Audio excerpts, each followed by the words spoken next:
इब्राहिम अलैहिस्सलाम कहते हैं कि ऐ मोहम्मद सल्लल्लाहु अलैहि वसल्लम, आप अपनी उम्मत को मेरा सलाम कहिए। अल्लाहु अकबर। सही हदीस है ये। सलाम कौन दे रहे हैं मुझको और आपको? इब्राहिम अलैहिस्सलाम, अबुल अंबिया, नबियों के बाप बोला जाता। अल्लाह के नबी सल्लल्लाहु अलैहि वसल्लम को कहते हैं कि ऐ मोहम्मद सल्लल्लाहु अलैहि वसल्लम, आप अपनी उम्मत को मेरा सलाम कहिए और उनको कहिए कि जो जन्नत है, जन्नत की जो जमीन है वो है ना पूरी चटियल है, पूरी चटियल है। उनको बोलो जाके, उनको कहो कि वहाँ पर दरख्त लगवाना है, गार्डनिंग करना है और वहाँ के दरख्त है सुबहान अल्लाह, अल्हम्दुलिल्लाह, अल्लाहु अकबर, ला इलाहा इल्लल्लाह, ला हौला वला कुव्वता इल्ला बिल्लाह। दुनिया में जो कोई भी सुबहान अल्लाह कहेगा, जन्नत में उसका एक दरख्त लगा दिया जाएगा। अल्हम्दुलिल्लाह कहेगा, उसका एक दरख्त लगा दिया जाएगा। ला इलाहा इल्लल्लाह कहेगा, दरख्त लगा दिया जाएगा। अल्लाहु अकबर। जन्नत के दरख्त, जस्ट इमेजिन, सबसे खूबसूरत दरख्त जन्नत के होंगे। ये बात याद रखो। अगर वाकई में अगर मेराज मनाना है ना मेरी बहनों, तो अपनी जिंदगी से एक नमाज को भी गायब होने मत दो। ये है असल मेराज का असल मकसद जो मुझे और आपको दिया गया। दूसरी चीज जो आखिरी आयतें दी गई, बहुत अहम आयतें, अल्लाह ताला के खजानों में, अर्श के खजानों में से एक खजाना है, ये बात याद रखो। आखिरी आयतें, सूरत अल-बकरा की आखिरी आयतें याद कर लो, हर रोज पढ़ो, अपने बच्चों को याद दिलाओ और उसको समझने की कोशिश करो। अगर कभी अल्लाह ने मुझे वक्त दिया ना, तो खाली ये 2 आयतों के लिए इंशाल्लाह मैं आपको समझाऊंगी कभी इंशाल्लाह। तीसरा तोहफा क्या दिया कि अगर कोई इस उम्मत का कोई भी फर्द वो शिर्क अगर नहीं करेगा तो अल्लाह ताला उसके गुनाहों को माफ करेगा और उसको जन्नत में डालेगा। अपनी जिंदगी से शिर्क को मिटाओ मेरी बहनों। मदद सिर्फ अल्लाह से मांगो, झुको अल्लाह के सामने, वो मदद करेगा। लेकिन दोगला बना करके न मत बताओ अल्लाह तेरे से भी मानती हूँ, इससे भी मानती हूँ, वो शिर्क है मेरी बहन। पार्टनरशिप विद शिर्क है असल। इनसे उनसे नहीं मांग सकते मैं और आप, सिर्फ अल्लाह से मांगेंगे इंशाल्लाह। कम से कम अल्लाह से मांगेंगे तो अल्लाह को ये तो बोलेंगे ना, अल्लाह तू इस बात पर गवाह है, मैंने दुनिया में जितनी मुसीबतें थी, जितनी परेशानी, जो कुछ मुझे चाहिए था मैं तुझे बोली अल्लाह, तेरे अलावा कभी किसी को नहीं पुकारी। इसके बदले तो तू मुझे माफ करके जन्नत में डाल दे। हो सकता है अल्लाह ताला को माफ करके जन्नत में डाल दे, है ना? तो शिर्क अपने अल्लाह के लिए, अल्लाह के लिए, अल्लाह का वास्ता देकर कहती हूँ, किसी भी किस्म के शिर्क को अपने घर में मत पनपने दो। वो दिल का भी शिर्क है, ये बात याद रखो।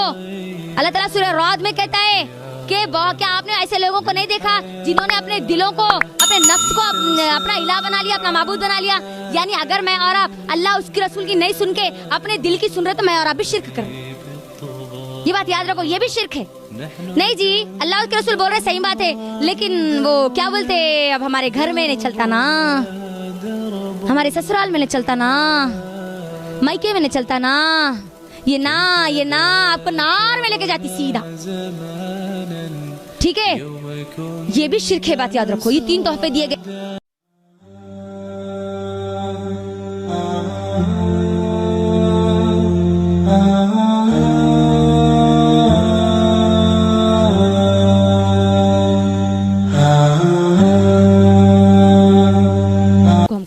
अब हुआ क्या, जब यहाँ पर चले गए, 2 रकात नमाज पढ़ ली, बुर्राक को बांध दिया, उसके बाद अल्लाह के नबी सल्लल्लाहु अलैहि वसल्लम का सफर शुरू होता है मेराज का। जिब्राइल अमीन अल्लाह के नबी सल्लल्लाहु अलैहि वसल्लम को लेकर पहले आसमान की तरफ चढ़ते। मेराज, बुलंदी, समझ में आ जा रहा ना, इससे बात। पहले आसमान की तरफ जाते हैं। जैसे पहले आसमान पर जाते हैं, दरवाजा खटखटाते हैं, बात पता चली कि आसमानों पर दरवाजे हैं। क्या है? नॉक करते हैं, खटखटाते हैं, अंदर से आवाज आती है कि कौन है? तो जिब्राइल अमीन जवाब देते हैं कि मैं जिब्राइल हूँ। फिर फरिश्ते सवाल करते हैं कि आपके साथ कौन है? Who is with you? आपके साथ कौन है? फरिश्ते भी गैब का इल्म नहीं जानते, दरवाजे के उस पार क्या है फरिश्ते भी इस बात को नहीं जानते। जिब्राइल अमीन कहते हैं कि मेरे साथ मोहम्मद रसूलुल्लाह सल्लल्लाहु अलैहि वसल्लम है। फरिश्ते सवाल करते हैं कि क्या इनको यहाँ पर बुलाया गया है? तो फिर उसके बाद जिब्राइल अमीन कहते हैं कि हाँ बुलाया गया है। दरवाजा पहले आसमान का खोला जाता है। पहले आसमान का जैसे ही दरवाजा खोला गया, फरिश्ते मरहबा कहते हैं, ए नबी सल्लल्लाहु अलैहि वसल्लम मुबारक हो, मरहबा। यहाँ पर नबी सल्लल्लाहु अलैहि वसल्लम का खैर मकदम वेलकम किया जाता है। जैसे पहले आसमान पर अल्लाह के नबी सल्लल्लाहु अलैहि वसल्लम जाते हैं, वहाँ पर एक शख्स को देखते हैं जो कि बड़ा ह्यूज रहते, बड़े लंबे रहते, और फिर एक तरफ देखते हैं तो मुस्कुराते हैं और दूसरी तरफ देखते हैं तो फिर रोते हैं। और जब फर्स्ट स्काई ना